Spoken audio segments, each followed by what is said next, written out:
अस्सलाम वालेकुम वरहमतुल्लाहि ताला वबरकातुहू। तो आज जो हमारा टॉपिक है ये होने वाला है हमारा एनाटमी ऑफ हार्ट पे।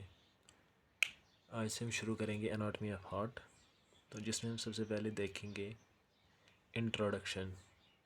अगर इंट्रोडक्शन की हम बात करें तो इंट्रोडक्शन में सबसे पहले हमें क्या देखना होता है, हम देखेंगे ग्रॉस फीचर्स ऑफ हार्ट। तो जो हम खुली आँख से देख सकते हैं, अपने आँखों से देख सकते हैं। सबसे पहले जो हमारा हार्ट होता है, heart is a hollow muscular organ helps to pump the blood across the whole body. ये आप सबको पता ही है। जो हमारा हार्ट होता है ये पंपिंग के लिए, पंपिंग ऑफ ब्लड के लिए माना जाता है। तो ये हमारा वाइटल ऑर्गन है जो कि हेल्प करता है हमारे बॉडी में ब्लड सर्कुलेट कराने में। ये मस्कुलर ऑर्गन होता है और हॉलो होता है। It is chambered structure of cardiac muscles which acts as engine of the body. जो हमारा हार्ट होता है ये 4 चैम्बर्ड स्ट्रक्चर है, मतलब इसमें 4 कंपार्टमेंट्स होते हैं, 2 एट्रियम 2 वेंट्रिकल। ये किसका बना हुआ होता है हमारा हार्ट? ये होता है कार्डियक मसल्स का बना हुआ। कार्डियक मसल्स ये एक्ट करता है हमारे बॉडी में as engine of the body. Engine of the body ये एक्ट करता है हमारे बॉडी में। तो तीसरा जो पॉइंट है, it is tireless organ which gives the body A unidirectional flow of blood. तो अब टायरलेस की अगर हम बात करें, टायरलेस क्या होता है? टायरलेस टायरलेस होता है जो कि थके ना, जो थक ना जाए। टायरलेस ये थकता नहीं है। अगर हमारा हार्ट थक गया फिर इसने काम करना छोड़ दिया तो वो तो हमारा ज़िंदगी का लास्ट दिन होगा। तो जो हमारा हार्ट है ये क्या है? इट इज़ टायरलेस, मतलब ये थकता नहीं है। और ये हमारे बॉडी में क्या करता है? यूनिडायरेक्शनल फ्लो ऑफ ब्लड करवाता है। Unidirectional flow of blood. Unidirectional flow of blood क्या होता है? मतलब एक ही दिशा में ये ब्लड को सर्कुलेट करवाता है। देखो हमारे जो लेफ़्ट वेंट्रिकल है वहाँ से आयोटा में जाता है, फिर आयोटा से असेंडिंग और डिसेंडिंग आयोटा में जाता है, उसके बाद पूरे आर्टरीज सिस्टम में जाता है, कैपिलरीज में जाता है, फिर वेन्स के थ्रू वापस आ जाता है और एट लास्ट राइट वेंट्रिकल में पहुंच जाता है। मतलब एक ही डायरेक्शन। ऐसा नहीं है कि यहाँ से भी जाता है आयोटा के थ्रू, वहाँ से भी आयोटा के थ्रू वापस आ रहा है, ऐसा नहीं है। यहाँ से अगर आयोटा के थ्रू जा रहा है तो वहाँ से पल्मोनरी आर्टरी के थ्रू आएगा। ऐसे मतलब एक ही डायरेक्शन में चलता है, वापस नहीं आता है ब्लड। इसके लिए हमारा आर्टरियल सिस्टम होता है उसमें हमारे वैल्यूज़ लगे हुए होते हैं। जो हमारी वेन्स होती है उनमें वैल्यूज़ लगे हुए होते हैं। तो वो उनका काम क्या होता है? बैक फ्लो रोकना, यूनिट डायरेक्शनल फ्लो देना, ये सब उनका काम होता है। ये हम आगे देखेंगे। अभी जो हमारा चौथा पॉइंट है वो है heart is only organ responsible for bathing of every single live cell in body. इसका क्या मतलब हुआ? Responsible for bathing of every single live cell in body. जितने भी हमारी बॉडी में लाइव सेल्स होते हैं, जिंदा जो हमारे सेल्स होती है, उन तक न्यूट्रिशन पहुंचाना, वाटर पहुंचाना, मिनरल्स पहुंचाना, ये किसका काम होता है? ब्लड का। तो ब्लड हर किसी सेल को उसके लिए न्यूट्रिशन पहुंचाता है, उसके लिए जो पानी की ज़रूरत होती है वो पहुंचाता है, मिनरल्स पहुंचाता है। तो सब कुछ कौन पहुंचाता है? ये ब्लड पहुंचाता है। ब्लड एक्ट्स एज क्या? As transport. ट्रांसपोर्ट एक्ट करता है हमारा ब्लड।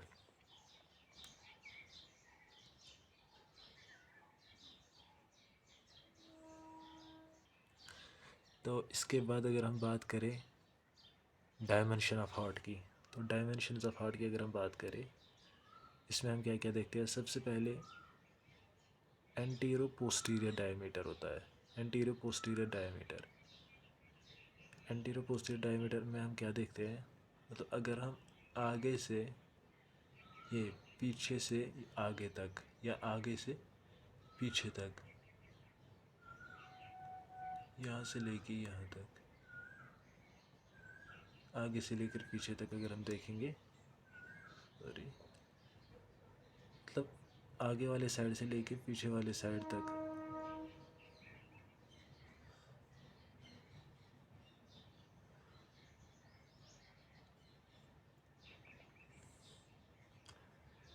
यहाँ से लेके आगे वाले साइड से लेके ये पीछे वाले साइड तक अगर हम देखेंगे ये वाला, तो ये हमारा एंटीरियर पोस्टीरियर डायमीटर होता है। ये कितना होता है? 6 सेंटीमीटर होता है। ये हमारा 6 सेंटीमीटर होता है। अब वाइडेस्ट ट्रांसवर्स डायमीटर अगर हम देखें तो वाइडेस्ट ट्रांसवर्स डायमीटर मेरे ख्याल से यहाँ से आएगा।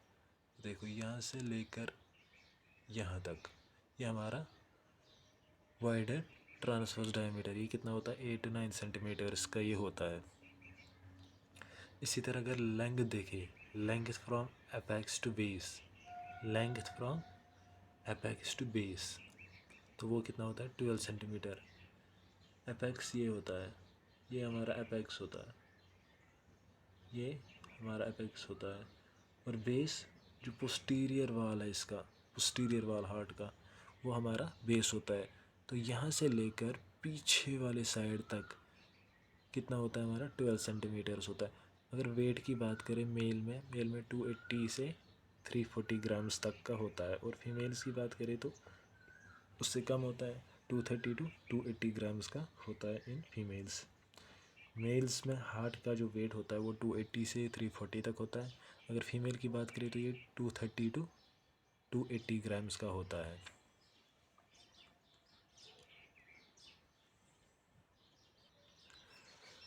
अब अगर एनाटॉमिकल पोजीशन ऑफ हार्ट की बात करें तो जैसे आपको इस डायग्राम में दिख रहा होगा, हार्ट हमारा कहाँ पर लाई करता है? Middle mediastinum. ये जो हमारा होता है ये हमारा मिडल मीडियास्टिनम होता है। यहाँ पर हमारा हार्ट होता है बिटवीन द लंग्स। ये लंग है, ये भी बिटवीन द लंग्स हमारा हार्ट होता है। और ये जो आपको ऊपर से दिख रहा होगा ये आयोटा है, ये हमारा हार्ट। ये कहाँ पर होता है? Behind the sternum, behind the sternum, behind the sternum in front of the vertebral column, in between the lungs.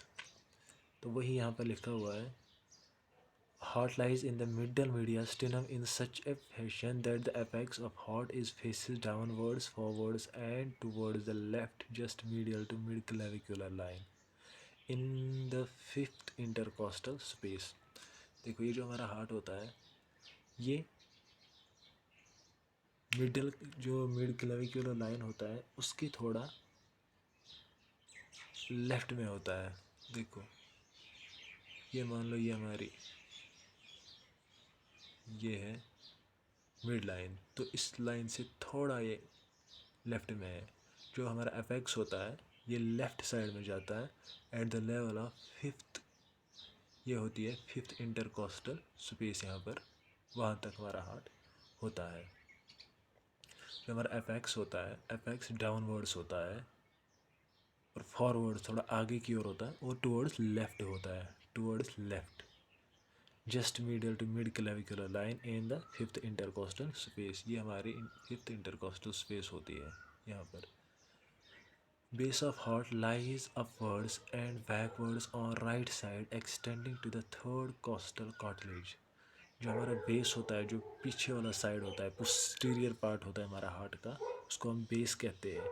तो जो इसकी बेस होती है वो अपवर्ड्स होती है, ऊपर की ओर होती है, और बैकवर्ड्स होती है, और right side extending to the right third costal cartilage, right third costal cartilage. यहाँ हमारी फिफ्थ इंटरकोस्टल स्पेस है। तो थर्ड कोस्टल कार्टिलेज में मतलब यहाँ यहाँ होगी, यहाँ ये हमारी क्लेविकल होती है। यहाँ पर क्लेविकल के नीचे हमारी फर्स्ट रिब होती है, फिर दूसरी ना, फिर तीसरी, इसी तरह होती है हमारा रिब्स। तो इसके बाद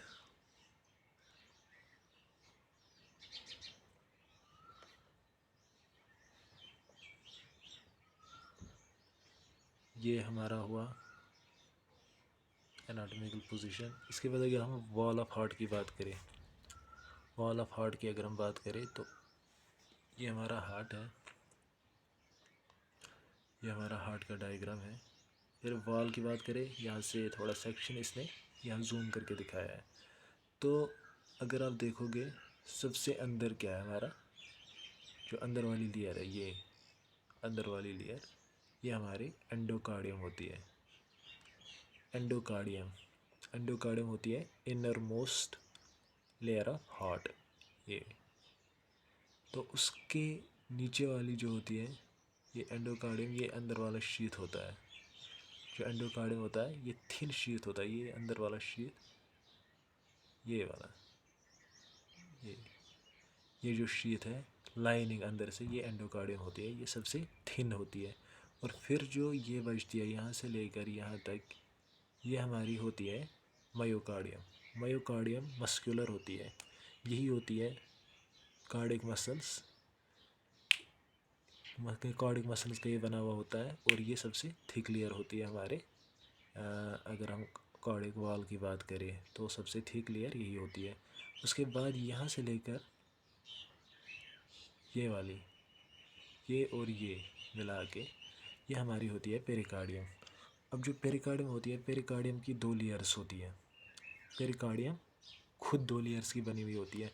एक ये जो बाहर वाली है ये हमारी पैराइटल पेरिकार्डियम है, ये वाली पैराइटल पेरिकार्डियम। ये जो है इसको, ये अंदर वाली, इसको हम कहते हैं एपिकार्डियम या विसरल पेरिकार्डियम, या विसरल पेरिकार्डियम इसको हम कहते हैं।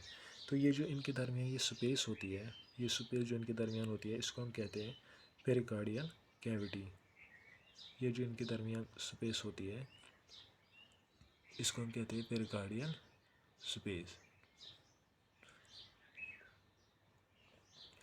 ये जो स्पेस होती है बीच में, यह है पेरिकार्डियल स्पेस। इसमें थिन स्लिम फ्लूइड होता है, बहुत कम फ्लूइड, एक लेयर होती है फ्लूइड की जिसको हम कहते हैं पेरिकार्डियल फ्लूइड। तो फिर जो ये बाहर वाली लेयर है ये आपको दिख रही है, ये है फाइब्रस पेरिकार्डियम। तो यहाँ हमने नहीं जाना ज़्यादा, अभी हमने ये देखना, ये पैराइटल पेरिकार्डियम है, ये विसरल पेरिकार्डियम या एपिकार्डियम, ये मायोकार्डियम, ये एंडोकार्डियम, और ये पेरिकार्डियल स्पेस जिसमें क्या होता है पेरिकार्डियल फ्लूइड होता है। तो यही यहाँ पर लिखा हुआ है, wall of heart contains 3 layers. Outer most जो होती है पेरिकार्डियम होती है, आउटर मोस्ट जो लेयर है वो पेरिकार्डियम है, और जो मिडल वाली है वो मायोकार्डियम है, और जो इनर मोस्ट है ये है एंडोकार्डियम। इनर मोस्ट वाली एंडोकार्डियम है। इनर मोस्ट कौन सी है? एंडोकार्डियम। सबसे थिन वाली यही होती है। Pericardium also contains double membranous layer. जो पेरिकार्डियम है इसके खुद 2 लेयर का ये बना हुआ होता है, डबल लेयर का बना हुआ होता है, डबल मेम्ब्रेनस लेयर। एक होता है आउटर जिसको हम कहते हैं पैराइटल पेरिकार्डियम, दूसरा अंदर वाला जो विसरल पेरिकार्डियम, या जिसको हम क्या कहते हैं एपिकार्डियम भी कहते हैं। तो parietal and visceral pericardium are separated by a cavity called pericardial cavity which is filled with thin film of pericardial fluid. तो ये हुआ। इसके बाद हम देखेंगे पेरिकार्डियम अलग से। पेरिकार्डियम क्या होता है?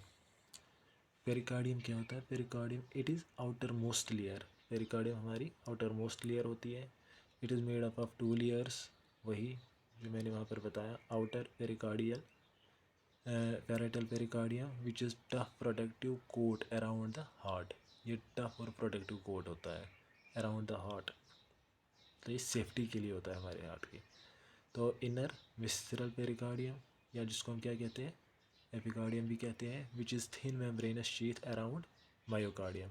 तो ये मायोकार्डियम को कवर करते हैं कौन? हमारी विसरल पेरिकार्डियम, या जिसे हम कहते हैं एपिकार्डियम। तो इन दोनों के दरमियान क्या होता है? पेरिकार्डियल स्पेस होती है। Parietal and visceral pericardium are separated by a thin fluid filled cavity called pericardial cavity and the fluid is called pericardial fluid. तो ये भी हो गया हमारा। अब मायोकार्डियम की बात करें। मायोकार्डियम क्या होता है? मायोकार्डियम होती है हमारी middle layer of wall of heart. हमारा हार्ट 3 लेयर का बना हुआ होता है। ये मान लो ये है हमारा पेरिकार्डियम बाहर वाली लेयर, ये है हमारी मायोकार्डियम। मायोकार्डियम जो होती है ये थिक होती है। और सबसे थिन वाली कौन सी होती है? एंडोकार्डियम सबसे थिन वाली होती है। अब ये जो है बाहर वाली, ये हमारी 2 लेयर की बनी हुई खुद होती है। बाहर वाली जो है उसको हम कहते हैं पैराइटल पेरिकार्डियम, जो इनर वाली है विसरल पेरिकार्डियम, और जो ये मिडल वाली है इसको हम कहते हैं, ये है हमारी मायोकार्डियम। ये सबसे थिक यही होती है, मायोकार्डियम थिक होती है। और ये फिर अंदर है हमारी एंडोकार्डियम। अभी हम इसकी बात नहीं करते, अभी हम इसकी बात करते हैं। ये है हमारी मायोकार्डियम। तो it is middle layer of wall of heart, it forms bulk of heart. देखो यही तो इनमें से सबसे थिक है, तो बल्क तो यही बनाएगी, सिंपल सी बात है। It forms the bulk of the heart. It is made up of 3 types of cardiac muscle fibres. ये खुद 3 टाइप्स ऑफ कार्डियक मसल्स की ये खुद बनी हुई होती है। इसमें 3 तरह की कार्डियक मसल फाइबर्स होते हैं। पहला वाला जो होता है muscle fibre which forms contractile unit. देखो विच फॉर्म्स कंट्रैक्टाइल यूनिट, सबसे पहली जो है मसल फाइबर वो क्या बनाती है, हमारी कंट्रैक्टाइल यूनिट। और जो दूसरी है muscle fibre which forms pacemaker of heart. जो हमारी दूसरी टाइप होती है ये हमारी पेस मेकर बनाती है हार्ट की। और जो तीसरी टाइप है muscle fibre which forms conductive system of heart, which forms conductive system of heart. तीसरी जो टाइप है ये कंडक्टिव सिस्टम बनाती है। पहली वाली क्या करती है, पहली वाली जो मसल फाइबर्स होते हैं पहले टाइप के वो कंट्रैक्टाइल यूनिट बनाते हैं, जो दूसरे टाइप के होते हैं वो पेस मेकर बनाते हैं, और जो तीसरे टाइप के होते हैं ये कंडक्टिव सिस्टम ऑफ हार्ट बनाते हैं। इसी के साथ जो हमारी ये लेयर होती है middle layer myocardium, this layer is responsible for pumping of blood. यही वो लेयर है जो पंपिंग ऑफ ब्लड में मदद करती है। It is responsible for pumping of blood. Pumping of blood इसी लेयर का काम होता है, क्योंकि ये स्ट्रॉन्ग लेयर होती है, मस्कुलर लेयर होती है, थिक लेयर होती है जो कि बालक बनाती है हमारे हार्ट की। और इसमें मसल फाइबर्स होते हैं जो कि डिफरेंट टाइप्स के होते हैं। कुछ कंट्रैक्टाइल यूनिट बनाते हैं, कुछ पेस मेकर बनाते हैं, और कुछ कंडक्टिव सिस्टम बनाते हैं, जिसकी वजह से ये बन जाती है capable of pumping the blood, capable of pumping the blood across the body. अब देखेंगे हम पहला वाला जो है muscle fibres which forms contractile unit. तो कंट्रैक्टाइल यूनिट क्या होता है और ये क्या करता है। देखो सबसे पहले cardiac muscle is striated fibre, ये तो पता ही होती है। जो हमारी कार्डियक मसल होती है ये स्ट्रेटेड फाइबर होती है, जैसे हमारी स्केलेटल मसल होती है, similar to skeletal muscles in structure and is branched. हमारी स्केलेटल मसल ब्रांचेड नहीं होती है, लेकिन कार्डियक मसल जो है ये ब्रांचेड होती है। लेकिन जो स्केलेटल मसल होती है वो स्ट्रेटेड होती है। तो जिस तरह कार्डियक मसल स्ट्रेटेड होती है उसी तरह जिस तरह स्केलेटल मसल स्ट्रेटेड होती है उसी तरह कार्डियक मसल भी स्ट्रेटेड होती है। लेकिन कार्डियक मसल की दूसरी जो प्रॉपर्टी है ये ब्रांचेड होती है, स्केलेटल मसल ब्रांचेड नहीं होती है। इसी तरह it forms the bulk of heart. तो सबसे ज़्यादा जो हार्ट में पाई जाती है वो इसी तरह के मसल फाइबर पाए जाते हैं जो कि कंट्रैक्टाइल यूनिट बनाते हैं। Cardiac muscles are involuntary in function. Cardiac muscle जो होते हैं ये इनवॉलंटरी होते हैं फंक्शन के। तो कंट्रैक्टाइल यूनिट मतलब यही होता है जो कि कंट्रैक्शन दिखाता है, जो कि रिलैक्सेशन दिखाता है, जो कि मेन फंक्शन करता है, जो हमारे पंपिंग में होती है, पंपिंग ऑफ ब्लड। जब हमारा हार्ट पंप करता है उसमें जो मसल्स होते हैं जो कंट्रैक्ट होते हैं वो यही वाले होते हैं जो कंट्रैक्टाइल यूनिट बनाते हैं, वो यही वाले मसल फाइबर्स होते हैं। ये इनवॉलंटरी होते हैं इन फंक्शन। और इस जो इसके मसल फाइबर होते हैं वो स्ट्रिएटेड होते हैं जैसे स्केलेटल मसल होती है। और इसकी जो दूसरी प्रॉपर्टी है इस मसल की, कार्डियक मसल की, ये ब्रांचेड होती है। तो अब हम दूसरा देखेंगे। दूसरा क्या था हमारा, ये हमारा दूसरा है। अब हम दूसरे की बात करेंगे, muscle fibres which forms the pacemaker. Pacemaker तो आपने शायद सुना ही होगा, pacemaker of heart, muscle fibres which forms the pacemaker of heart. अब पेस मेकर क्या होता है, देखो मैं आपको कहना चाहता हूँ ये हमारा हार्ट होता है, ये हमारा हार्ट है, ये राइट एट्रियम, ये हमारा राइट एट्रियम है, राइट एट्रियम, ये हमारा लेफ्ट एट्रियम, ये हमारा राइट वेंट्रिकल, सॉरी थोड़ा टाइम लग रहा है, और ये हमारा लेफ्ट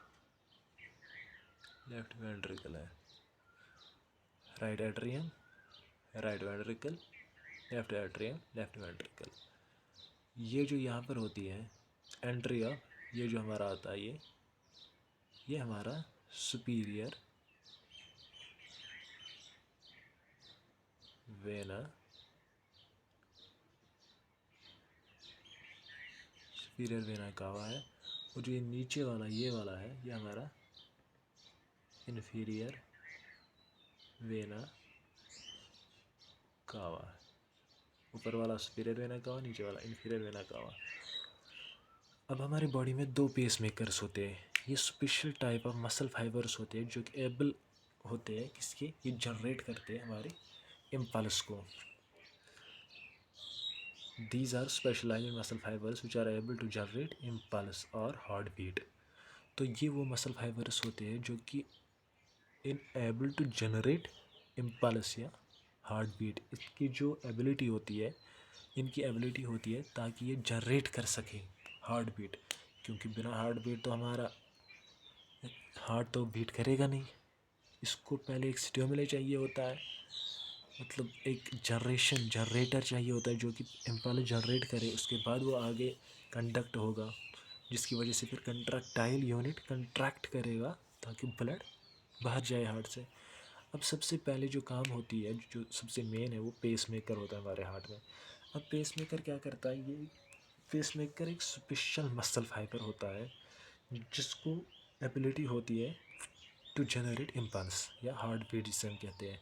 अब muscle fibres are formed by pacemaker cells. ये जो पेस मेकर की मसल फाइबर होती है ये पेस मेकर सेल्स से बने हुए होते हैं, ये बने हुए होते हैं पेस मेकर सेल्स से।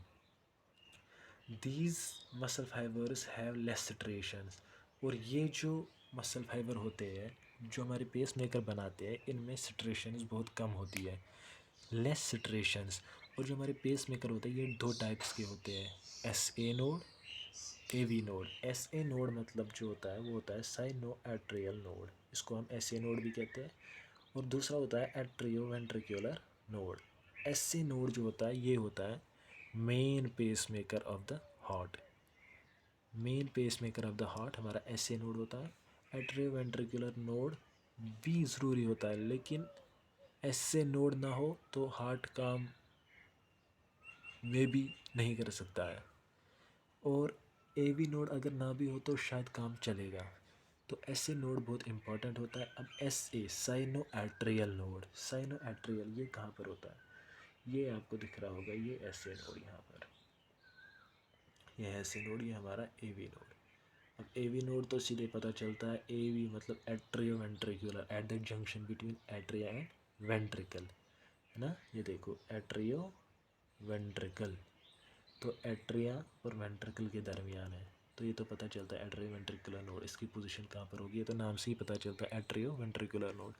लेकिन जो हमारा एस ए नोड है, एस ए नोड होता है साइनो एट्रियल नोड, तो ये कहाँ पर होता है, ये प्रेजेंट होता है at the entrance of superior vena कावा। ये देखो ये एंट्रेंस है सुपीरियर वेना कावा की, तो उसी एंट्रेंस पे हमारा एस ए नोड होता है।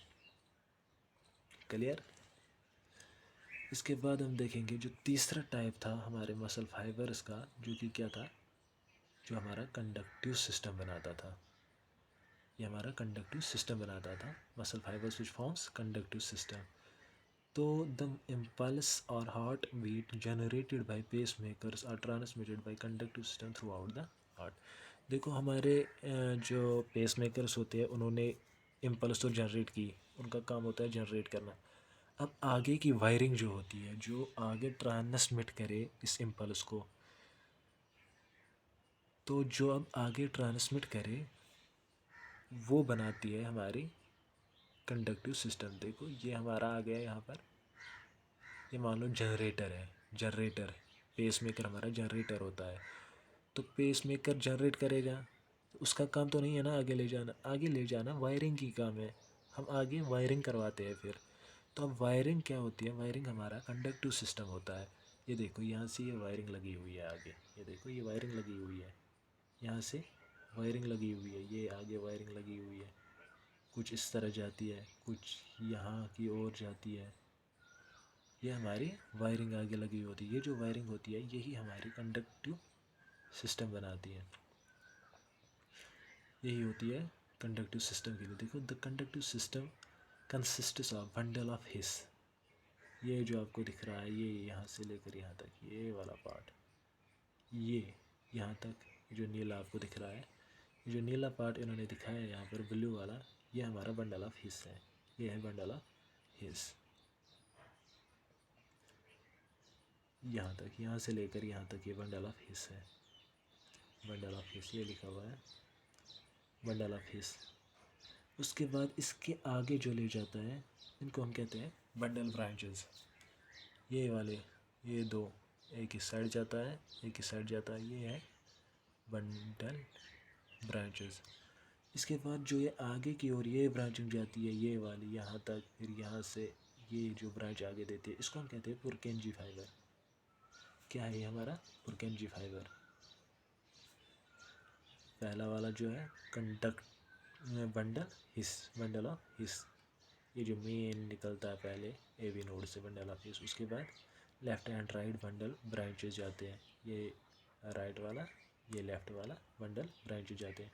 और तीसरा जो है ये हमारा पुरकेंजी फाइबर होता है। क्लियर होगा। अब हम तीसरी जो लेयर होती है हमारे हार्ट की वो है एंडोकार्डियम। एंडोकार्डियम क्या होती है? एंडोकार्डियम इनर मोस्ट लेयर है, inner most layer, thin and smooth layer. मैंने पहले आपको दिखाया था ये सबसे थिन होती है, इनर मोस्ट लेयर होती है। It is found by single layer of simple squamous cells. देखो यहाँ पर हमारी सिंपल स्क्वैमस एपिथेलियम होता है। जो हमारा हार्ट होता है इसकी जो इनर लेयर होती है, इनर मोस्ट लेयर जिसको हम कहते हैं एंडोकार्डियम, ये बनी हुई होती है सिंपल स्क्वैमस एपिथेलियम सेल्स की, single layer of simple squamous epithelium. It is in direct contact with blood. ये फिर अंदर से डायरेक्ट कांटेक्ट ऑफ ब्लड में होती है। इसके अंदर अब कोई लेयर नहीं है, इसमें अब ब्लड होता है। It is in direct contact with blood. तो क्लियर होगा।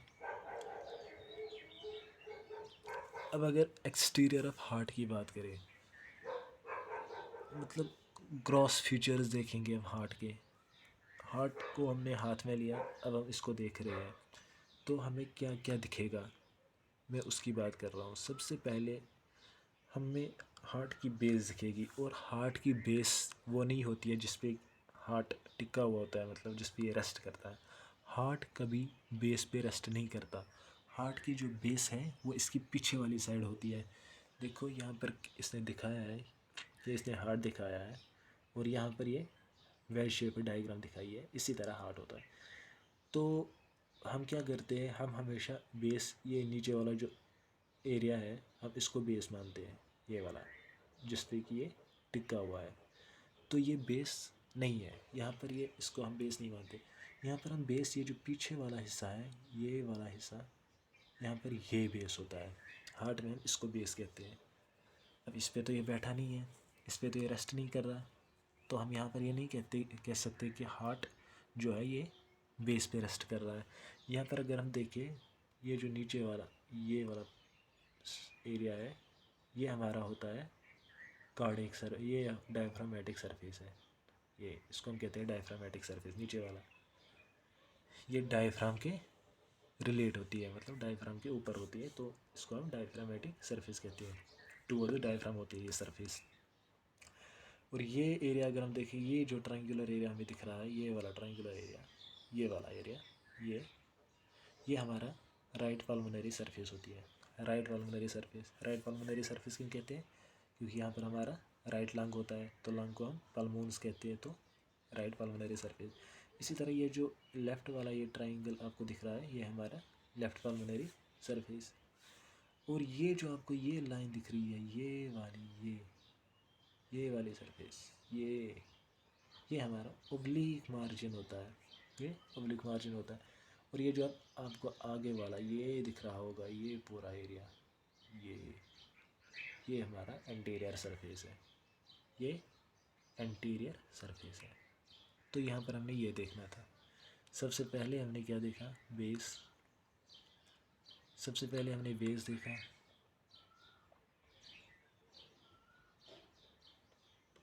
देखो सबसे पहले हमने क्या देखा, बेस देखा। It is the posterior surface of heart directed backwards. Posterior surface of heart directed backward, ये पीछे वाला एरिया है, ये एरिया,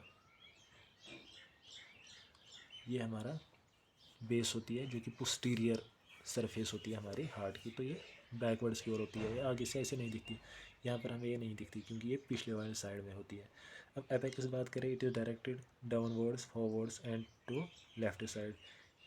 ये जो ये वाला, ये हमारा एपेक्स होता है, ये जो एंड इसका है ना, ये एपेक्स है ये। तो एपेक्स इसको हम कहते हैं, यहाँ पर अगर हम देखें तो ये है एपेक्स। तो एपेक्स क्या है, डाउनवर्ड्स नीचे की ओर है, ये at the lower and. Forwards थोड़ा आगे की ओर भी होता है, और टुवर्ड्स लेफ्ट होता है, ये टुवर्ड्स लेफ्ट है। इसी तरह अगर हम बात करें sternocostal surface, sternocostal surface anterior होती है। ये जो एंटीरियर सरफेस आपको दिख रही है,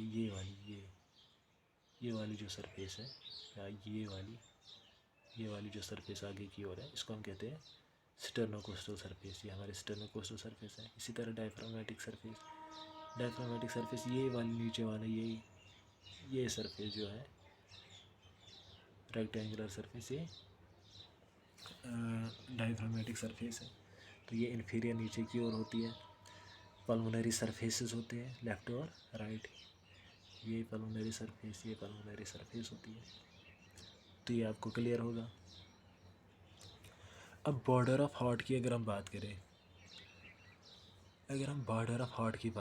तो लेफ़्ट बॉर्डर होता है, राइट बॉर्डर होता है, सुपीरियर बॉर्डर होता है, और इन्फीरियर बॉर्डर होता है। अब लेफ़्ट बॉर्डर में अगर हम देखें, लेफ़्ट बॉर्डर में क्या होता है, लेफ़्ट बॉर्डर किसका बना हुआ होता है, हमने ये देखना है। तो लेफ़्ट बॉर्डर जो होता है, ये मेनली बना हुआ होता है लेफ़्ट वेंट्रिकल। ये लेफ़्ट वेंट्रिकल बड़ा होता है तो ज़्यादा पार्ट यही बनाता होगा, mainly by left ventricle and partly by left atrium. Atrium छोटा होता है, वेंट्रिकल बड़ा होता है, तो ज़्यादातर पार्ट लेफ़्ट वेंट्रिकल का बना हुआ होता है, और छोटा सा पार्ट लेफ़्ट एट्रियम का बना हुआ होता है। देखो मैं आपको यहाँ पर दिखाता हूँ, डायग्राम बनाते हैं वैसे ही।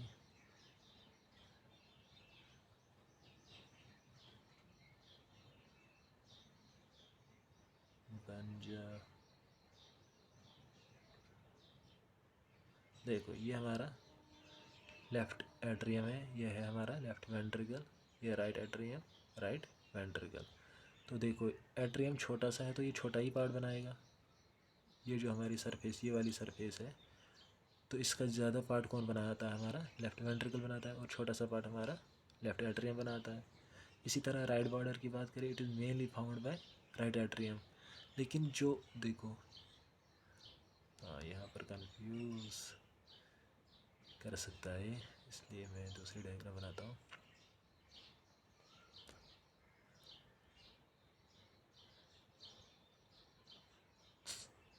सॉरी,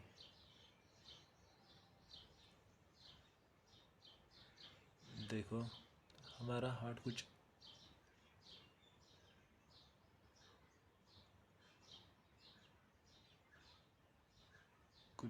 इस तरह होता है, ये ज़्यादा ही हुआ, कुछ इस तरह होता है।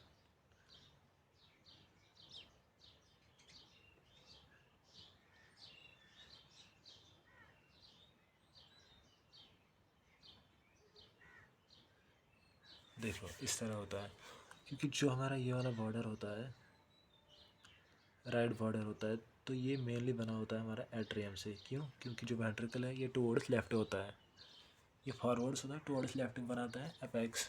तो जिस वजह से यहाँ जो राइट बॉर्डर होता है, ये ज़्यादातर एट्रियम बनाता है, राइट एट्रियम ही बनाता है। इस तरह इन्फीरियर बॉर्डर की बात करें, जो नीचे वाला बॉर्डर है, it is mainly found by right ventricle. देखो यहाँ से यहाँ तक हमारा लेफ्ट वेंट्रिकल है, राइट वेंट्रिकल है, और यहाँ से ये वाला है लेफ्ट वेंट्रिकल। तो ज़्यादा पार्ट कौन बनाएगा, हमारा राइट वेंट्रिकल बनाता है, और partially by left ventricle. Superior border की अगर हम बात करें, तो ये बोथ एट्रिया, देखो ये भी एट्रियम है, ये भी एट्रियम है, तो दोनों एट्रियम को मिला के हम कहते हैं सिंगुलर। अगर एट्रियम होगा सिंगुलर एट्रियम होता है, और प्लूरल एट्रिया होता है। अब ये दोनों मिला के बनाते हैं ये वाला पार्ट, ये दोनों मिला के बनाते हैं तो ये both atria. It is the path for great blood vessels. तो यहाँ से ही हमारी जो सुपीरियर बॉर्डर होता है, यहाँ से ही हमारी ब्लड वेसल्स, जो बड़े बड़े ब्लड वेसल्स हैं, वो जाती है और आती है। तो ये क्लियर हुआ होगा आपको। इसके बाद सल्कस और ग्रूव्स। अब सल्कस क्या होता है और ग्रूव क्या होता है? देखो सल्कस की अगर हम बात करें, सल्कस क्या होता है? Atria are separated from ventricles by circular atrioventricular और coronary sulcus. Atria are separated from ventricles. Atria और वेंट्रिकल सेपरेट होते हैं किसकी वजह से? कोरोनरी सल्कस है, जिसको हम कहते हैं एट्रियोवेंट्रिकुलर सल्कस। तो एक पार्टीशन होता है between atria and ventricle. Coronary sulcus is overlapped anteriorly by ascending aorta and pulmonary trunk. जो हमारा कोरोनरी सल्कस होता है ये ओवरलैप होता है एंटीरियर आगे से, इसके ऊपर होता है क्या क्या? हमारा असेंडिंग आयोटा और पल्मोनरी ट्रंक। तो इंटर एट्रियल ग्रू, अगर इंटर एट्रियल ग्रू की बात करें, inter atrial groove, inter atrial groove is faintly visible posteriorly. अगर पीछे वाले एरिया में देखें तो थोड़ा सा हमें दिखता है, while anteriorly it is hidden by aorta and pulmonary trunk. यहाँ पर थोड़ी मिसप्रिंटिंग हुई है, ये है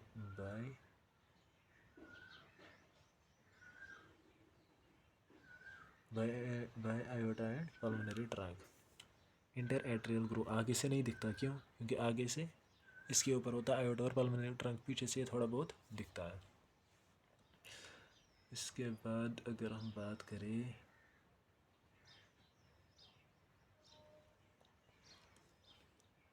एंटीरियर ऑफ हार्ट की, तो एंटीरियर ऑफ हार्ट की अगर हम बात करें तो यहाँ पर हमें क्या क्या दिखता है? देखो इंटीरियर की बात अगर हम करें, heart is divided into two hollows. ये हमारा हार्ट है, मान लो ये इसके दो हॉलोज होते हैं, ये हमारा राइट हॉलो, ये लेफ्ट हॉलो, राइट हॉलो और लेफ्ट हॉलो।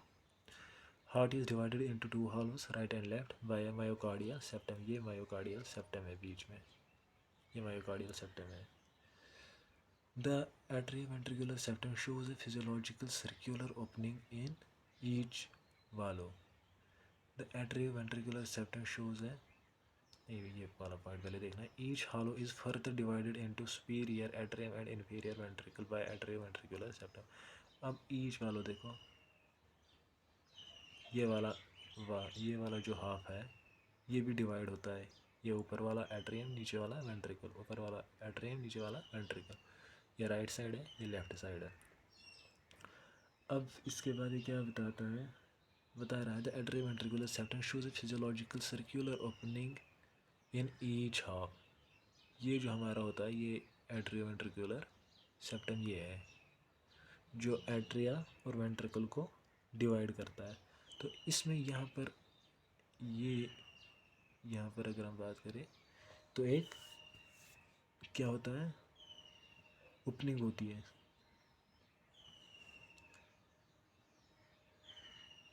ये ओपनिंग होती है, यहाँ पर भी होती है, यहाँ पर ये ओपनिंग होती है। ये जो ओपनिंग होती है इसको हम क्या कहते हैं? ऑर्पिस।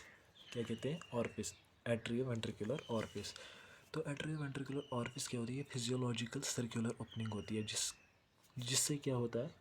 ब्लड जब एट्रियम में आ जाता है, लेफ्ट एट्रियम में आ जाए या राइट एट्रियम में आ जाए, फिर ब्लड नीचे आ जाता है। तो नीचे जब वेंट्रिकल में आ जाएगा तो आएगा कहाँ से? जब वहाँ पर ऑर्फिस होगा, जब वहाँ पर ओपनिंग होगी तभी नीचे आएगा। ये हम आगे देखेंगे, इट इज़ गॉडेड, ये फिर मतलब कवर होती है, किस वजह से होती है वो भी हम देखेंगे। लेकिन यहाँ पर हमने क्या देखना है? यहाँ पर एक ओपनिंग होती है, किसमें? जो एट्रियोवेंट्रिकुलर सेप्टम होता है इसमें ओपनिंग होती है, लेफ्ट हॉलो में भी राइट हॉलो में भी। Each hollow Each hollow contains superior atrium and inferiorly ventricle. Atrium and ventricle are connected together by valves. Valves नहीं है यहाँ पर, orifice है, orifice, ORIFICE, यार लिख ले, ORIFICE,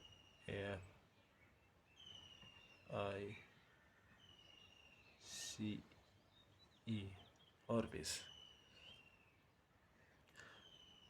The valves are special covering of openings. The valves नहीं, यहाँ पर orifice, यहाँ पर भी orifice ही है, वाल्व नहीं बोल सकते, orifice है, orifice यहाँ पर भी है, ORIFICE, यहाँ पर भी orifice है. The orifice are special coverings. नहीं, यहाँ पर valve है, सॉरी, यहाँ पर valve ही होना चाहिए. orifice सीधे एक ओपनिंग होती है और जो हमारा valve होता है ये कवर होता है इस ओपनिंग का. तो valves are special coverings of openings which allows unidirectional flow in normal directions. तो वैल्यू क्या करते हैं, वैल्यू एक ही डायरेक्शन में ब्लड फ्लो करवाते हैं. तो मैं आपको यहाँ पर दिखाऊंगा. ये मान लो ये ओपनिंग है, ये ओपनिंग है, ये वाली ओपनिंग है. अब वैल्यू कैसे होता है देखो, ये वैल्यू ऐसे होता है, ये होता है वैल्यू.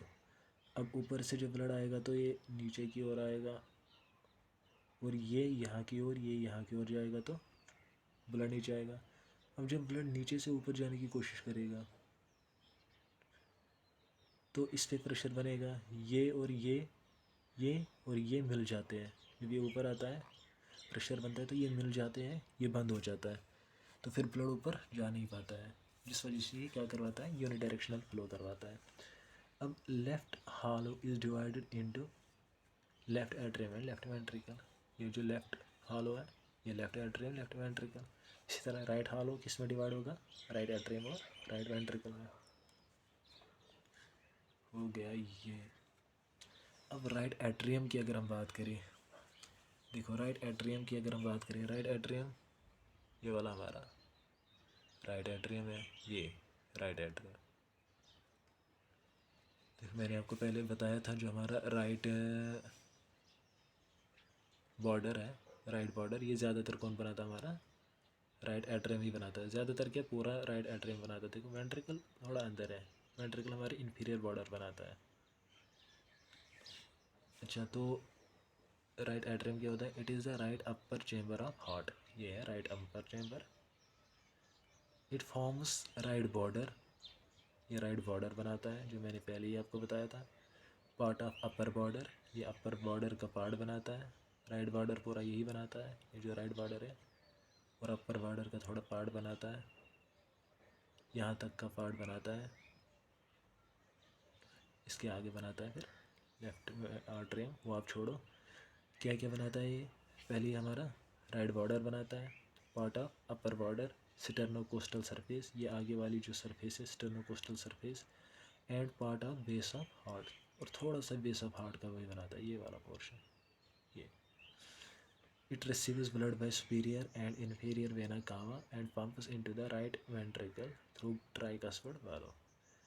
देखो अब यहाँ से सुपीरियर वेना कावा आ रहा है और यहाँ से इन्फीरियर वेना कावा, दोनों कहाँ जाते हैं, दोनों हमारे राइट एट्रियम में डीऑक्सीजनेटेड ब्लड डालते हैं. अगर हम एडल्ट की बात करें तो ब्लड लाते हैं ये, जो हमारे सुपीरियर वेना का और इन्फीरियर वेना का होते हैं, ये ओपन होते हैं किसमें, हमारे जो राइट एट्रियम है इसमें ओपन होते हैं.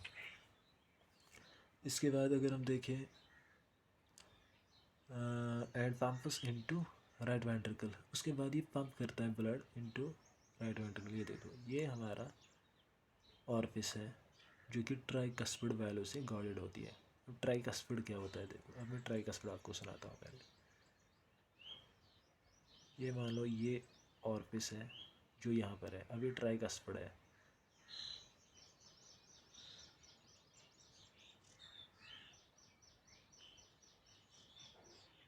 ये होता है ट्राइकस्पिड, ये एक कस्प, ये दूसरा कस्प, ये तीसरा कस्प, है ना. सॉरी ये वाली लाइन नहीं, इससे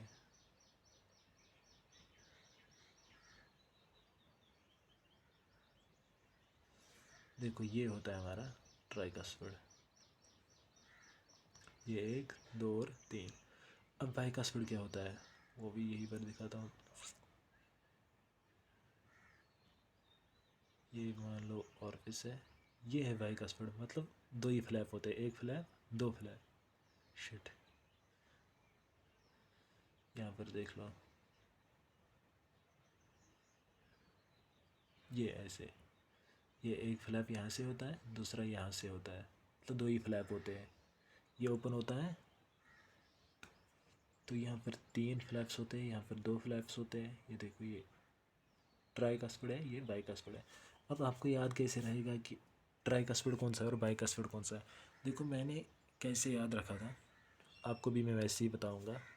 आसान सी बात है। देखो जो ट्राइकस्पिड होता है ये हमारा राइट साइड में होता है। अब ये राइट साइड में ट्राइकस्पिड है, इसका क्या लॉजिक है? मैंने क्या लॉजिक इसका याद रखा था, मैंने ऐसे याद रखा था, जब हमारे वेंट्रिकल एट्रियम में ब्लड आता है, राइट एट्रियम में, तो ब्लड का ज़्यादा प्रेशर नहीं होता है, ब्लड आराम से आता है और फिर आराम से वेंट्रिकल में जाता है। तो ट्राइकस्पिड है, मतलब गेट में 3 दरवाजे हैं, लोग आराम से जाते हैं, मतलब गेट एक ही है, साइज़ एक ही है, लेकिन इसमें 3 पार्टीशन किए हुए हैं, क्योंकि लोगों ने आराम से जाना है, ब्लड ने आराम से आना है, तो ये धीरे धीरे आएगा। ब्लड भी मतलब नॉर्मल ही है, और जो ये दरवाज़ा इसका है, इसको 3 पार्ट्स इन्होंने किए हुए हैं, तो 3 पार्ट्स किए हुए हैं, आराम से जाएंगे। अब जो हमारा लेफ़्ट साइड होता है, लेफ़्ट साइड में ब्लड बड़ी तेज़ी से आता है, लेफ़्ट एट्रियम में आया तो उसको बड़ी तेज़ी से नीचे लेफ़्ट वेंट्रिकल में जाना है, प्रेशर बहुत ज़्यादा होता है।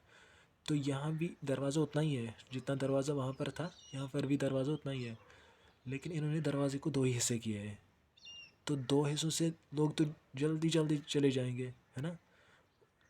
साइज़ दोनों जगह सेम है, देखो यहाँ पर भी वही साइज़ है, यहाँ पर भी वही साइज़ है, लेकिन यहाँ पर 3 पार्टीशन इन्होंने किए हुए हैं, 3 पार्टीशन किए हुए हैं, यहाँ पर 2 ही है।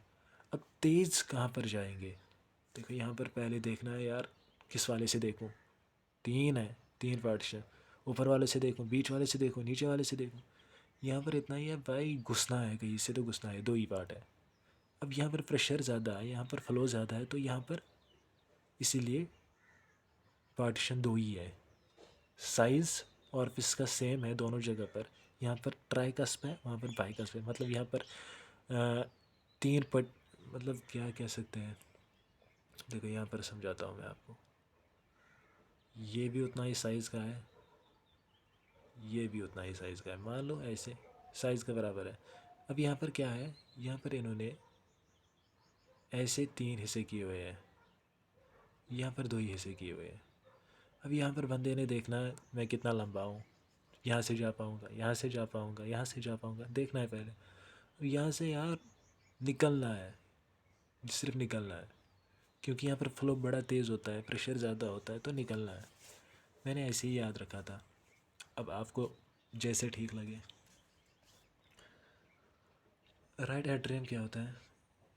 अच्छा ये मैंने देखा, it receives blood by superior and inferior vena cava and pumps into the right ventricle through tricuspid valve. तो हो गया हमारा ये पार्ट। अब फीचर्स ऑफ राइट एट्रियम देखेंगे। इट इज़ वर्टिकली एलोंगेटेड, ये वर्टिकली एलोंगेटेड होता है। It receive superior vena cava at upper end inferior vena cava at lower end, वो भी पता है। Upper end shows a projection to the left side called रिकल। मैं आपको यहाँ पर देखिए, ये जो हमारा होता है राइट एट्रियम, ये यहाँ पर दिखा रहा है, ये प्रोजेक्शन ऐसे वाली, ये वाला, इसको हम कहते हैं राइट एरिकल। राइट एरिकल ये होता है, और हमारा वेंट्रिकल यहाँ से left auricle, right left atrium भी दिखाता है, उसको हम कहते हैं लेफ्ट एरिकल। कुछ नहीं है यार, ऐसे ही। Projection left side called auricle, its margins are notched and inferior is rough and is sponge like. Auricle covers root of ascending aorta and partly overlaps the infundibulum of the ventricle. Sinoatrial node, heart's natural pacemaker, is present at entrance of superior vena cava, ये भी आपको मैंने बताया। Pectinate muscles, ये आपके लिए नया होगा। पैक्टिनेट मसल्स और muscle ridges on inner surface of right atrium and auricle, these contributes to the contraction of atrium. समझ में आ रहा है कुछ?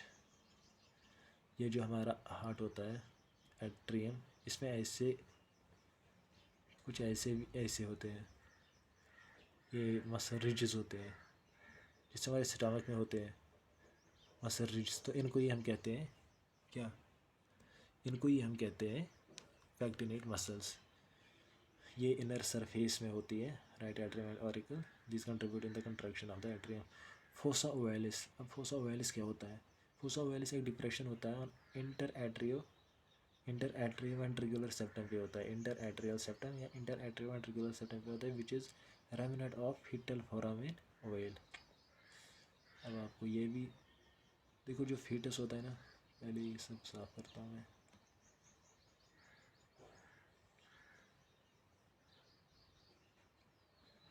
ताकि समझ में आ जाए कुछ।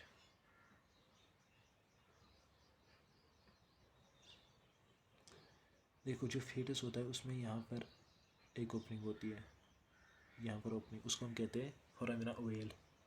अब वो क्यों होती है वो मैंने एक लेक्चर में बताया था, अगर आप देखना चाहोगे एम्ब्रियोलॉजी का लेक्चर है फीटल सर्कुलेशन, वहाँ पर मैंने वो अच्छी तरीके से समझाया है। तो यहाँ पर ये ओपनिंग होती है इन फीटल लाइफ, फिर जब बर्थ होती है तो ये ओपनिंग बंद हो जाती है और यहाँ पर एक निशान रह जाता है, एक थोड़ा सा निशान रह जाता है। ओपनिंग तो बंद हो जाती है और वो निशान जो रह जाता है उसको हम कहते हैं फोसा ओवैलिस। उसी की बात की हुई है, फोसा ओवैलिस वही होता है। वो ट्राइकस्पिड वाला होता है यहाँ पर, जो मैंने आपको अभी समझाया। अब हमें देखना है जो हमारा राइट वेंट्रिकल है, इसमें कौन कौन सी वेन आती है या कौन कौन सी वेसल आती है। सबसे पहले हमारी सुपीरियर वेना कावा होती है जो ऊपर से आती है, इन्फीरियर वेना कावा, coronary sinus, anterior cardiac when और वेने कॉर्डिस मैनिमाई, जिसका हेबिशियंस वेन कहते हैं। ये जो 5 वेन्स है ये डालती है ब्लड किसमें? हमारे राइट एट्रियम में ये ब्लड डालती है। और ये सारी जो वेन्स है इन एडल्ट, ये हमारी क्या लाती है? डीऑक्सीजनेटेड ब्लड लाती है। और अगर फीटस की बात करें तो वहाँ पर ये आर्टरी हमारी ऑक्सीजनेटेड ब्लड लाती है, ऑक्सीजनेटेड ब्लड लाती है। कहाँ? फीटस में। अब हम फीटस की बात तो नहीं कर रहे यहाँ पर किसकी बात कर रहे हैं? एडल्ट की बात कर रहे हैं। तो यहाँ पर ये सारे डीऑक्सीजनेटेड ब्लड ही लाते हैं। चलो, हो गया।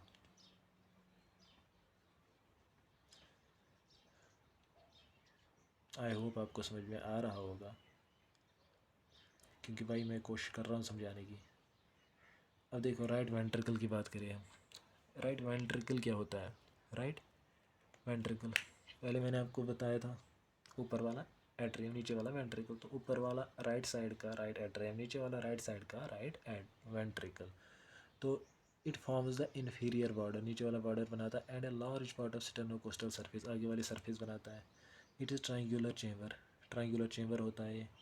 The wall of right ventricle is thinner than the left ventricle. अब जो राइट वेंट्रिकल होता है इसका वॉल थिन क्यों होता है लेफ्ट वेंट्रिकल से? देखो, जो लेफ्ट वेंट्रिकल होता है उसका काम क्या होता है? उसका काम होता है ब्लड को पंप करना अगेंस्ट रेजिस्टेंस। कहाँ समझ में आएगा इसे? देखो, ये हमारा right atrium, right ventricle, left atrium, left ventricle. यहाँ से ब्लड आएगा यहाँ तक, तो चलो ठीक बात है। यहाँ से अब जाएगा कहाँ? लंग्स की ओर। तो थोड़ा सा प्रेशर, सिर्फ लंग्स तक ही ब्लड पहुँचाना है, तो ये थोड़ा प्रेशर करेगा।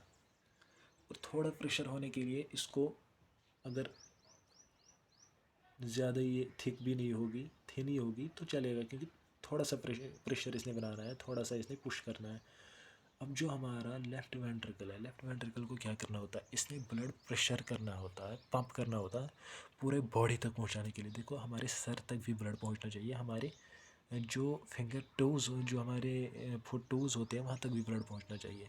हमारे हेड तक भी ब्लड पहुंचना चाहिए, हमारे ब्रेन तक ब्लड पहुंचना चाहिए। अब यहाँ इतने हाइट पे ले जाना है या हमारे फिंगर्स तक ब्लड पहुंचना चाहिए, तो यहाँ तक ब्लड कैसे आएगा जब वो पंप होगा उतने ज़ोर से। तो इसको बहुत ज़्यादा पंप करना होता है, बहुत ज़्यादा फोर्स लगाना होता है, जिस वजह से क्या होता है कि इसका जो वाल है वो थिक होता है। देखो यहाँ पर कितना थिक है, ये वाला वाल कितना थिक है और ये वाला थिन ही है, क्योंकि इसने सिर्फ लंग्स तक पहुँचाना होता है, राइट वेंट्रिकल ने इसने पूरी बॉडी तक पहुँचाना होता है, जो हमारा लेफ़्ट वेंट्रिकल है। तो जिस वजह से लेफ़्ट वेंट्रिकल का वाल ठीक होता है। Wall of right ventricle is thinner that of left ventricle because the left ventricle have to push the blood against the muscular resistance. Internal features की बात करें हम लेफ्ट वेंट्रिकल राइट वेंट्रिकल की, तो interior of right ventricle shows two orifices. जो हमारा interior of right ventricle होता है उसमें दो ओपनिंग होती है। एक होता है हमारा right atrioventricular orifice, right atrioventricular orifice या ट्राइकस्पिड ऑर्पिस जिसे हम कहते हैं। ट्राइकस्पिड ऑर्पिस ये गॉर्डेड होता है किससे, ट्राइकस्पिड वैल्यू से। एट्रियम और वेंट्रिकल के दरमियान जो ओपनिंग होती है उसी को हम कहते हैं राइट एट्रियो वेंट्रिकुलर ऑर्पिस या ट्राइकस्पिड ऑर्पिस। तो ये कवर किससे होती है, ट्राइकस्पिड वैल्यू से। और दूसरी जो ऑर्पिस होती है वो होती है pulmonary orifice, surrounded by pulmonary valve. तो पल्मोनरी ऑर्पिस अब आप बताओगे कि ये कहाँ पर होती है। देखो मैं आपको यहाँ पर शायद दिखा सकता हूँ। हाँ ये देखो, ये जो यहाँ पर ये ऑर्पिस है ना, ये वाली, ये एट्रियम है, ये वेंट्रिकल है, तो ये एट्रियो वेंट्रिकुलर ऑर्पिस है या जिसे हम ट्राइकस्पिड ऑर्पिस कहते हैं।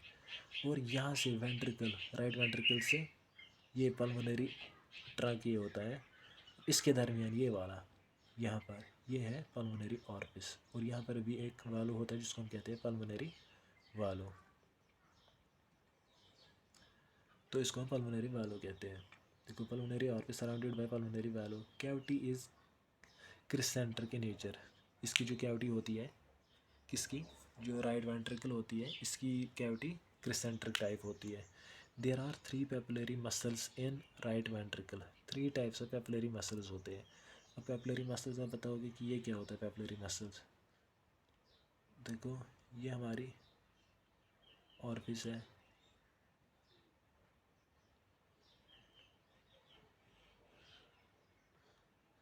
1 2 3 फ्लैप्स। अब ये फ्लैप्स ओपन कैसे होंगे, कोई तो इनको खींचना चाहिए ना नीचे। अब इसको एक खींचता है, इसको दूसरा मसल खींचता है, इसको तीसरा मसल खींचता है। एक एंटीरियर होता है, एक पोस्टीरियर होता है और एक सेप्टल होता है। There are 3 papillary muscles in right ventricle, anterior largest होता है, पोस्टीरियर और सेप्टल। देखो one end of muscle is attached to the wall and the other to the flap of the cuspid valve by chorda tympani. देखो यहाँ पर ये वाल के साथ होते हैं, ये मान लो हार्ट का वाल है, और यहाँ पर होते हैं ये जो इनको ये साथ इसको मिलाता है फ्लैप्स के साथ, इसको हम कहते हैं कॉर्डा टिम्पैनी। कॉर्डा टेंडेनी, टेंडिनी, कॉर्डा टेंडेनी हम इसी को कहते हैं।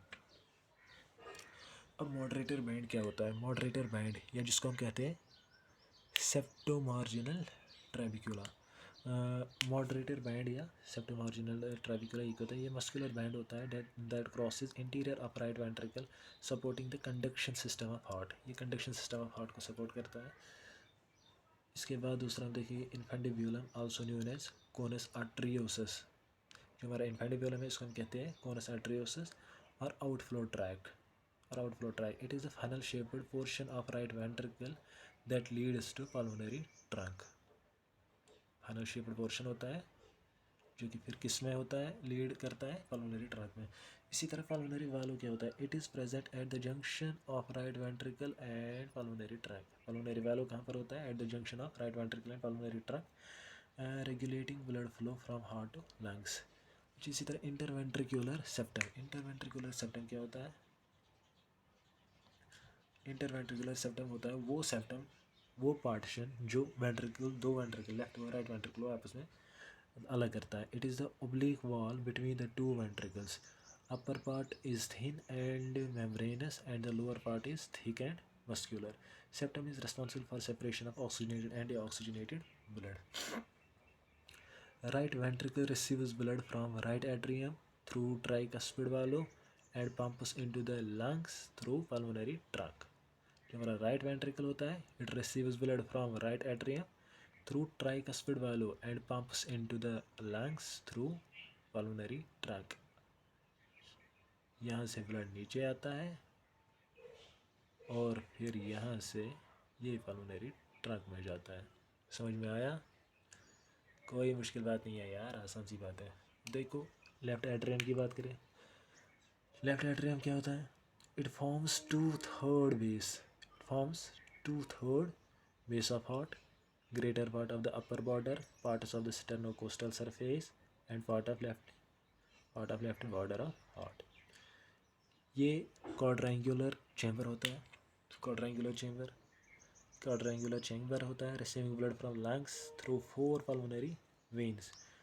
4 पल्मोनरी वेन्स इसमें ब्लड डालती है इनटू द लेफ्ट. फिर ये उसको पंप करता है into left ventricle through bicuspid और माइट्रल ऑरिफिस या bicuspid orifice which is guarded by bicuspid वालो और माइट्रल वालो. The appendages of left atrium, the left auricle projects anteriorly to overlap the infundibulum of the right ventricle. ये मैंने आपको पहले ही समझाया है. अब लेफ्ट वेंट्रिकल की बात अगर हम करें तो लेफ्ट वेंट्रिकल में क्या होता है? Left ventricle it forms the apex of heart, वो मैंने आपको दिखाया. Part of sternocostal surface, most of the left border, most of the left surface and left 2/3 of the diaphragmatic surface. जो left 2/3 of the diaphragmatic surface नीचे वाली surface है वो बनाता है हमारा left ventricle.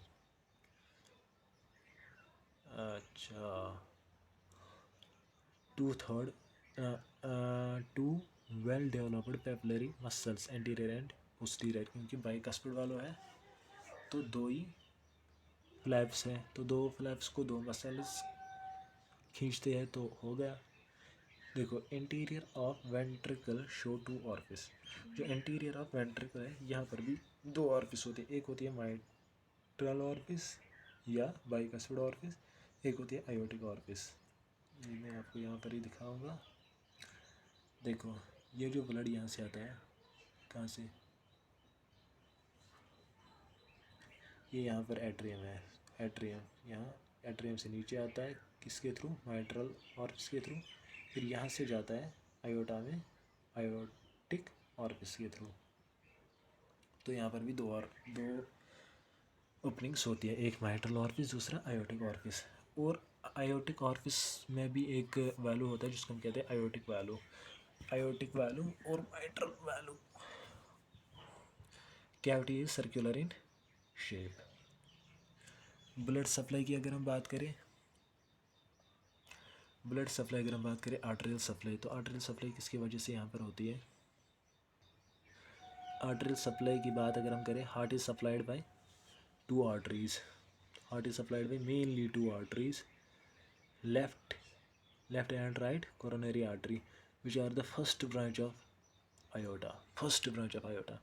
At the beginning of the ascending aorta there are 3 dilatations.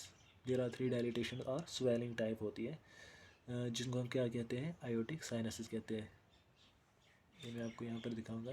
देखो जब ये मान लो हमारा आयोटा ऊपर आया, आयोटा में 3 डायलिटेशंस होती है ऐसे, 1 ये 2 ऐसे डायलिटेशंस होते हैं. ये 1 ये 2 ये 3, इनको हम कहते हैं आयोटिक साइनसिस. ये होती है हमारे aortic sinuses. Right coronary artery arises from right aortic sinus. ये हमारी होती है पहले राइट आयोटिक साइनस. यहाँ पर हमारी राइट कॉर्नरी आर्टरी निकलती है. ये हमारी राइट कॉर्नरी आर्टरी और यहाँ पर हमारी निकलती है लेफ्ट कॉर्नरी आर्टरी. फिर ये इसके ऊपर आयोटा कंटिन्यू होता है, एसेंडिंग आयोटा. तो right coronary artery arises from the right aortic sinus and left coronary artery arises from the left aortic sinus.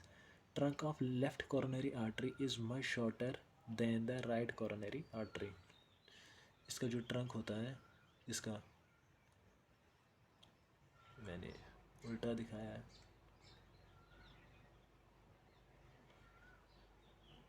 Sorry, मैंने यहाँ पर डायग्राम में ही उल्टा दिखाया है।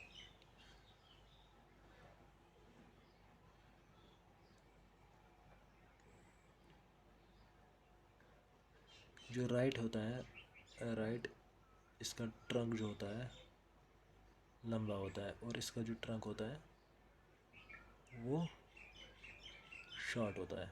ये ट्रंक शॉर्ट होता है, फिर इसके ब्रांचेस निकल जाते हैं। इसका ट्रंक लॉन्ग होता है, फिर ब्रांचेस निकलते हैं। Trunk of left coronary artery is much shorter than the right coronary artery. Right coronary artery की अगर हम बात करें, it arises from right aortic sinus, it lies between pulmonary trunk and right auricle. Pulmonary trunk and right auricle, ये वाला, ये dilatation से इसकी, देखो इसका ट्रंक इतना ही है जो लेफ्ट कॉर्नरी आर्टरी है। राइट कॉर्नरी आर्टरी का ट्रंक बहुत लंबा है।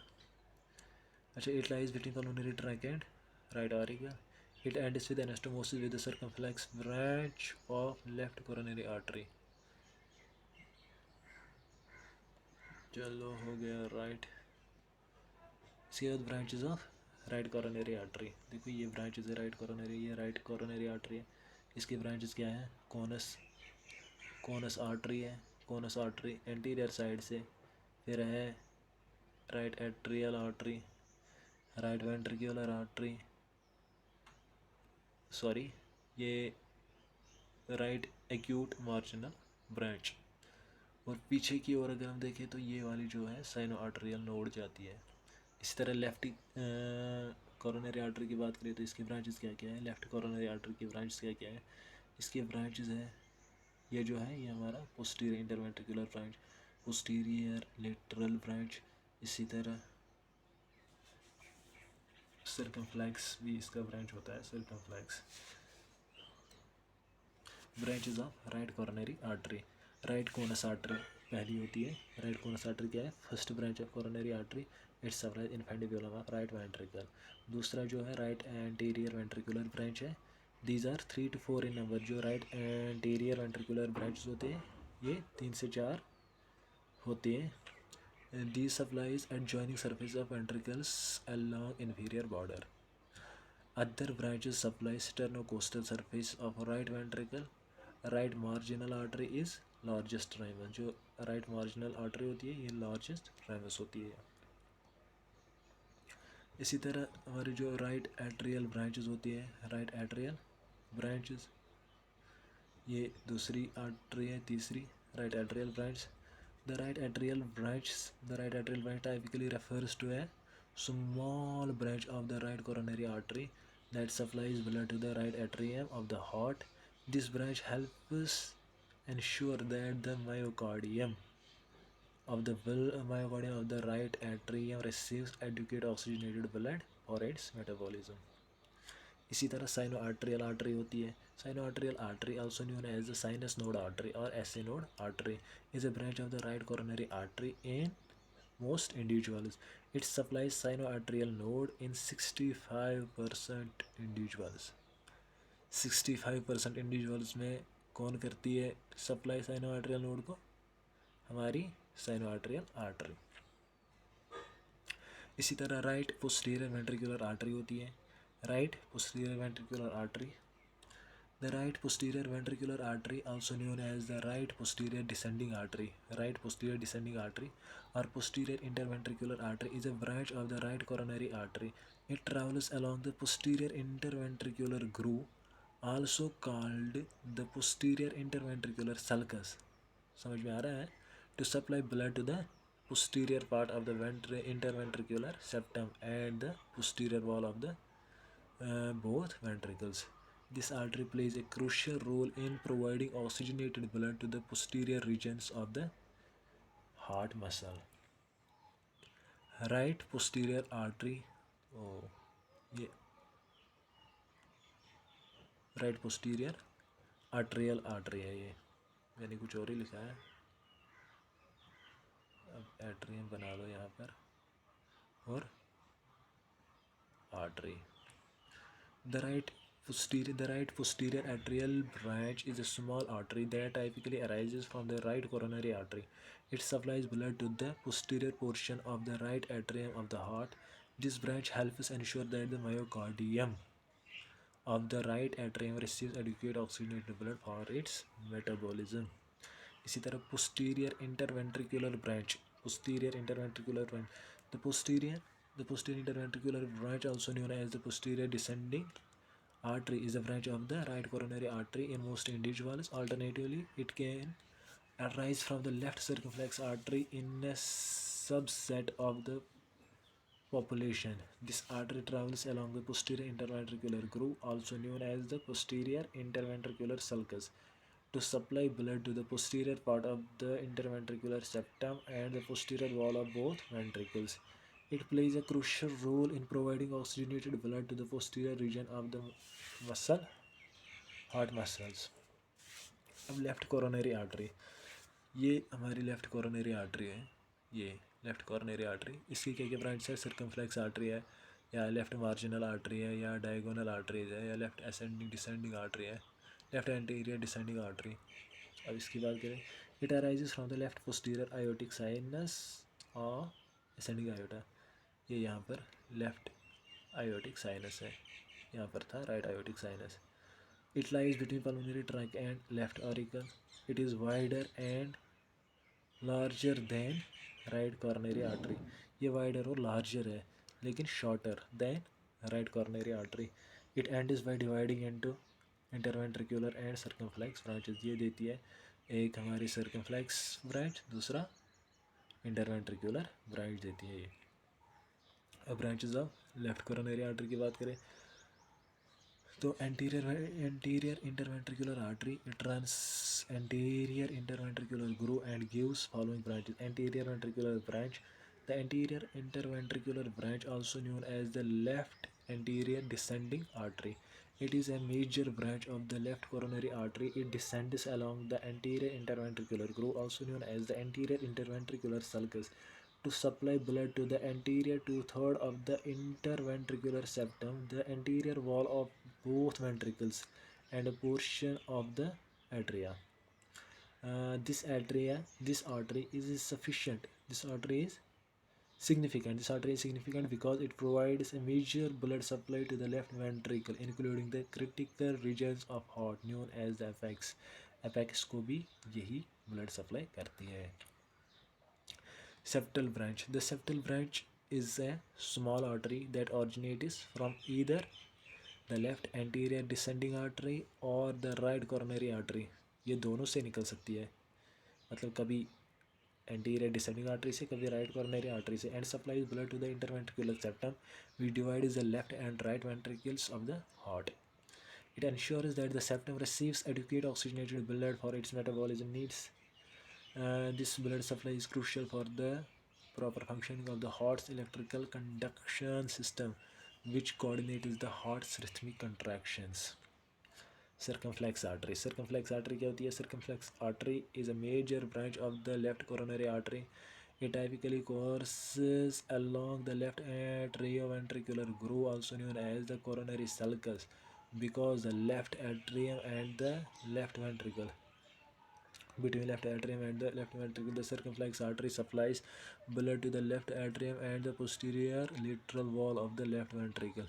It also gives rise to branches that supply the posterior aspect of the left ventricle and may contribute to the blood supply of the atrioventricular node, AV node, in some individuals.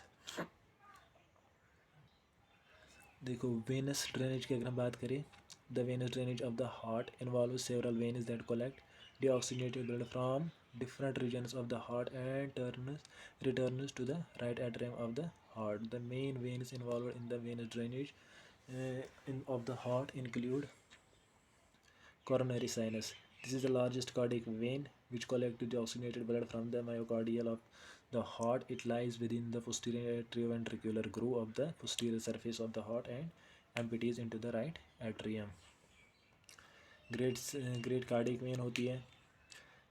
This vein runs alongside the anterior interventricular artery of the anterior surface of the heart, draining blood from the left side of the heart. It often empties into the coronary sinus.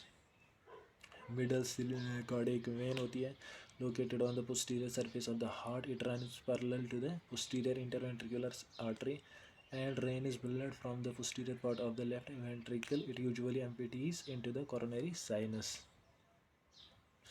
Small cardiac vein होती है.